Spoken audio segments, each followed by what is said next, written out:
नमस्कार, आप देख रहे हैं 10 कदम। आपके साथ में हूं अमित गर्ग शुक्ला। शुरुआत करते हैं बड़ी खबर के साथ और बड़ी खबर है कि सीएम योगी आज 2 जिलों के दौरे पर रहेंगे। सीएम योगी सुबह 11 बजे बदायूं में 1327 करोड़ रुपए की 359 परियोजनाओं का शिलान्यास और लोकार्पण करेंगे। उसके बाद वो दोपहर 1:30 बजे शाहजहांपुर के दौरे पर जाएंगे, जहां वो करीब 500 करोड़ की 101 परियोजनाओं की सौगात देने वाले हैं। शाहजहांपुर में सीएम योगी 2 जगहों पर जनसभाओं को संबोधित भी करेंगे। बहुत अहम दौरा रहने वाला है सीएम का बदायूं और शाहजहांपुर का, जहां पर जनसभाओं को संबोधित करना है। कई परियोजनाओं का लोकार्पण और शिलान्यास भी सीएम को करना है। बदायूं और शाहजहांपुर को वो सौगात देने वाले हैं। शाहजहांपुर में 2 रैलियों को संबोधित करेंगे, चर्चा करेंगे बीते 4.5 साल में सरकार की जो उपलब्धियां रही हैं, आम जनमानस के लिए जो योजनाएं सरकार की तरफ से चलाई गई हैं, उसका फायदा कैसे लोगों को मिला है। कोरोना काल में सरकार ने चुनौतियों का कैसे डटकर सामना किया, कैसे वैक्सीनेशन अभियान को आगे बढ़ाया गया, इन तमाम मसलों पर अपनी बात रखने वाले हैं। और साथ ही साथ कई ऐसी योजनाएं हैं जिनका लोकार्पण और शिलान्यास सीएम के हाथों होना है। शाहजहांपुर में 101 परियोजनाओं की सौगात देने वाले हैं सीएम योगी और 2 जनसभाओं को वो संबोधित करेंगे, जबकि बदायूं में भी तमाम योजनाओं का शिलान्यास और लोकार्पण सीएम को करना है। सुबह 11 बजे बदायूं पहुंच जाएंगे। 1327 करोड़ की सौगात देने वाले हैं वो बदायूं वासियों को। शाहजहांपुर में 1:30 बजे पहुंचेंगे और 101 परियोजनाओं की सौगात देंगे। साथ ही साथ 2 जनसभाओं को संबोधित भी करेंगे। जनसभाओं की तमाम तैयारियां मुकम्मल हो चुकी हैं। पहले से बीजेपी के कई नेता वहां पर पहुंचे हुए हैं। कैबिनेट मंत्री जितिन प्रसाद पहुंचे थे। उन्होंने आयोजन स्थल की तैयारियों को बारीकी से जांचा परखा। प्रशासन भी युद्ध स्तर पर तैयारियों में जुटा हुआ है। मिशन 2022 को लेकर बीजेपी एक्टिव मोड में आ गई है। खुद सीएम तमाम जिलों का दौरा कर रहे हैं, वहां पर जाकर बैठकें कर रहे हैं, कार्यकर्ताओं में जोश भर रहे हैं और जनसभाओं के माध्यम से जनता को संबोधित कर ये बता रहे हैं कि डबल इंजन की सरकार ने बीते 4.5 साल में क्या काम किया है आपके लिए।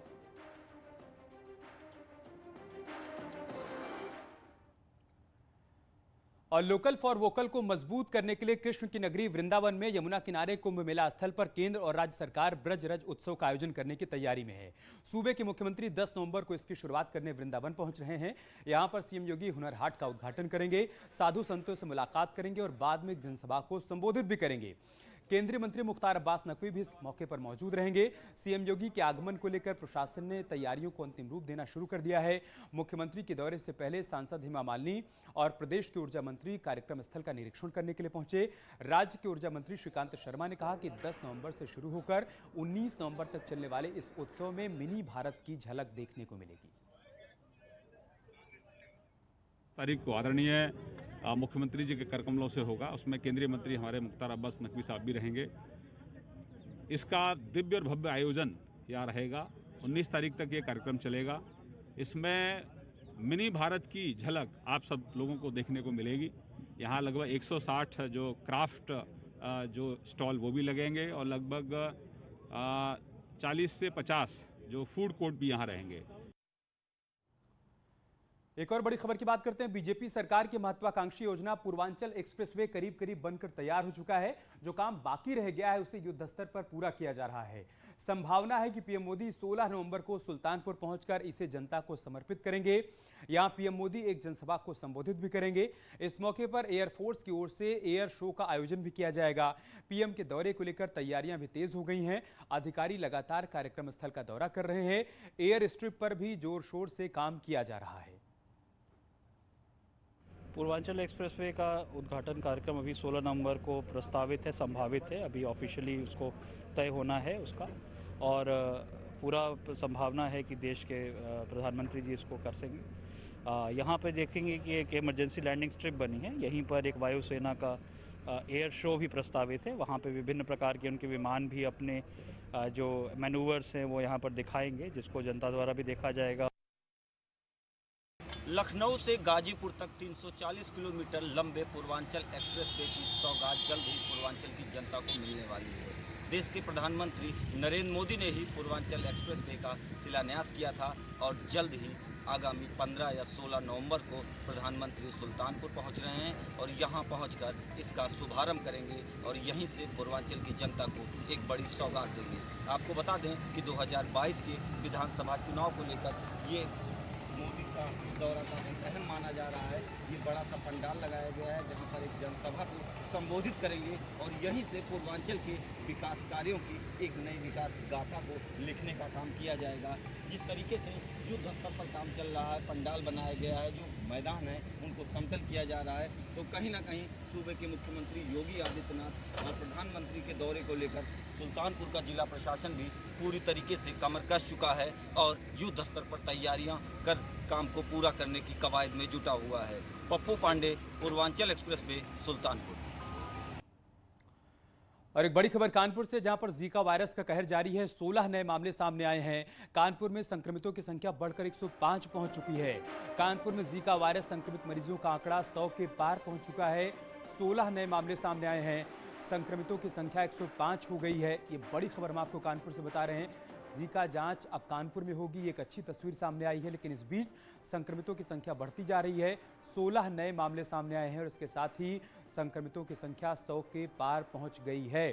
तो यहाँ पर कॉन्टैक्ट ट्रेसिंग भी की जा रही है, फॉगिंग भी करवाई जा रही है, सैंपल जांच के लिए भेजे गए हैं। लेकिन इन सब के बीच चिंता की बात यह है कि संक्रमितों की संख्या 100 का आंकड़ा पार कर चुकी है। 105 संक्रमित हो चुके हैं। 16 नए मामले सामने आए हैं कानपुर में।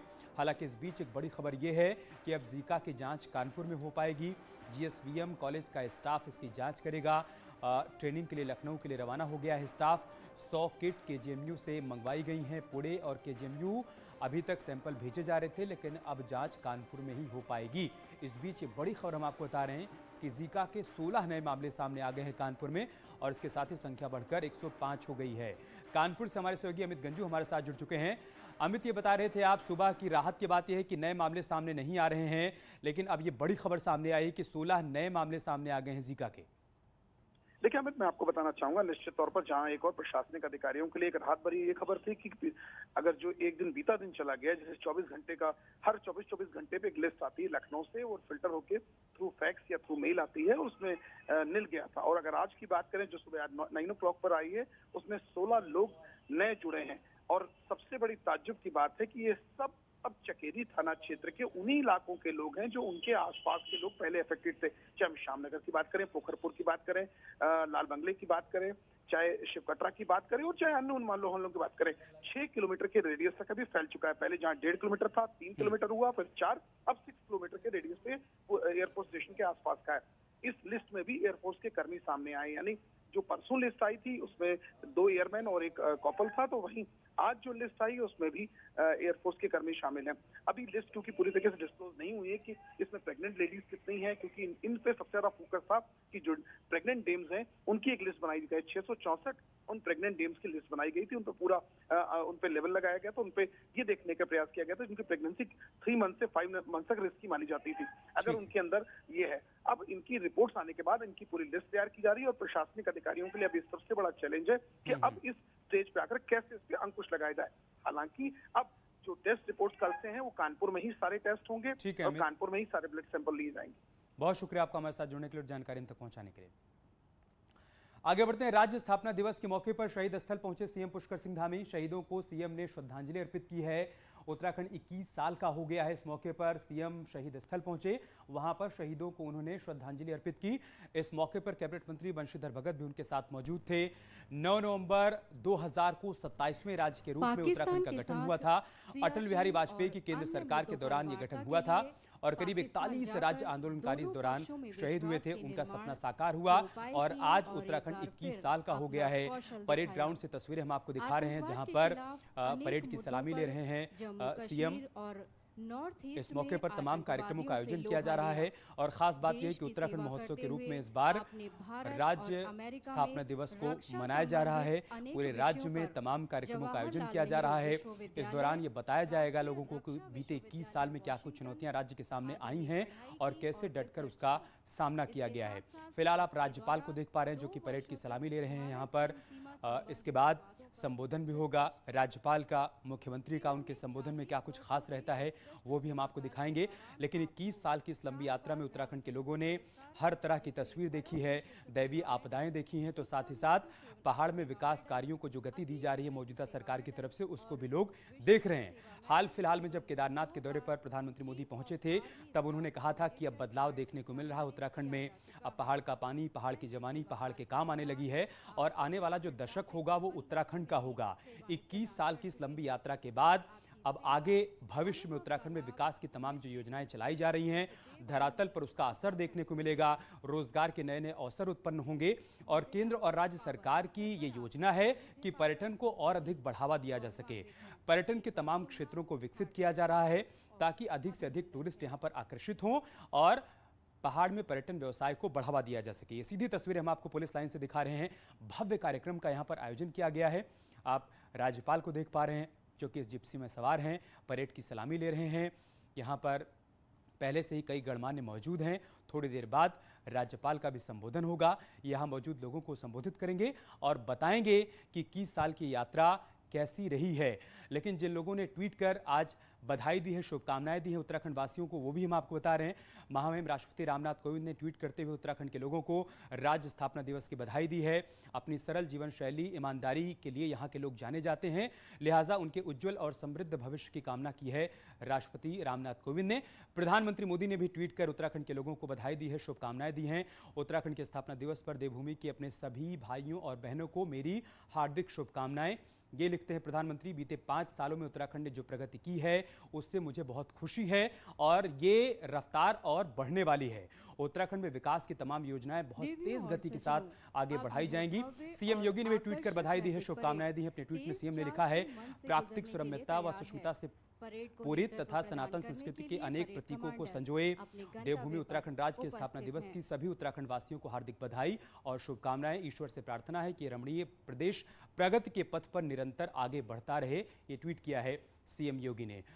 दिल्ली के मुख्यमंत्री अरविंद केजरीवाल ने भी ट्वीट करते हुए बधाई दी है। उत्तराखंड राज्य स्थापना दिवस पर सभी उत्तराखंड वासियों को हार्दिक बधाई व शुभकामनाएं। राज्य आंदोलन के दौरान शहीद हुए आंदोलनकारियों के बलिदान को सादर नमन किया है दिल्ली के मुख्यमंत्री अरविंद केजरीवाल ने, जो कि इस बार विधानसभा चुनाव में आम आदमी पार्टी भी पूरी जोर आजमाइश कर रही है। लिहाजा उत्तराखंड वासियों को दिल्ली के मुख्यमंत्री अरविंद केजरीवाल ने भी राज्य स्थापना दिवस की बधाई और शुभकामनाएं दी हैं। पुलिस लाइन से सीधी तस्वीरें हम आपको दिखा रहे हैं, जहां पर परेड का आयोजन किया गया है और इसकी सलामी ले रहे हैं राज्यपाल, साथ ही तमाम गणमान्य इस खास मौके पर मौजूद हैं।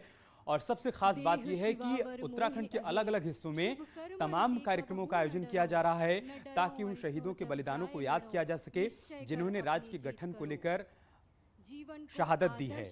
और उनकी शहादत का ही असर रहा कि 9 नवंबर 2000 को उत्तराखंड राज्य का गठन हुआ।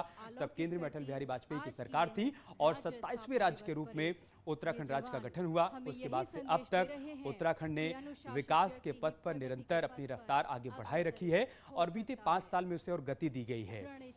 बीजेपी की सरकार बनने के बाद चूंकि केंद्र में बीजेपी की सरकार और राज्य में बीजेपी की सरकार, ऐसे में डबल इंजन की सरकार ने तमाम योजनाओं को धरातल पर उतारा और उसका असर भी देखने को मिला है। 4 धाम के विकास की बात हो, केदारनाथ के पुनर्निर्माण की बात हो, ऑल वेदर रोड की बात हो, सरकार निरंतर ये प्रयास कर रही है कि उत्तराखंड को नई बुलंदियों पर, नई ऊंचाई पर ले जाया जा सके। यार रुक रहे एक छोटे से ब्रेक के लिए, जल्द लौटेंगे कुछ और खबरों के साथ।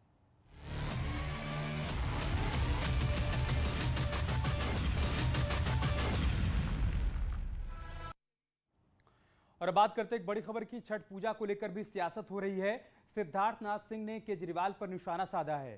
प्रदूषण को लेकर दिल्ली सीएम पर निशाना साधा है। उत्तर प्रदेश सरकार में मंत्री सिद्धार्थनाथ सिंह ने ओखला बैराज का प्रदूषण से क्या लेना देना, ये उनकी तरफ से सवाल किया गया है। 18 नालों में कोई एसटीपी क्यों नहीं लगाई गई?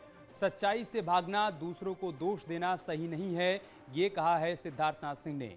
केजरीवाल सरकार पर निशाना साधते हुए ये तमाम बातें कैबिनेट मंत्री सिद्धार्थनाथ सिंह की तरफ से कही गई।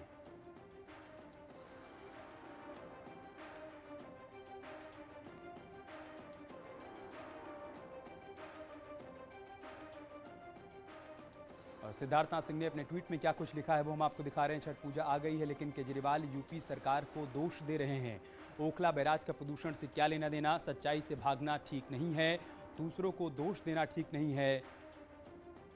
ये ट्वीट किया है सिद्धार्थनाथ सिंह ने और ट्वीट के जरिए उन्होंने कई सवाल पूछे हैं और दिल्ली की केजरीवाल सरकार पर निशाना भी साधा है।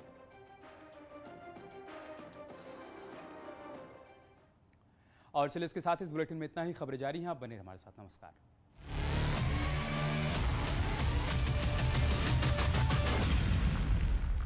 उत्सव डोली ओंकारेश्वर मंदिर ऊखीमठ के लिए प्रस्थान की।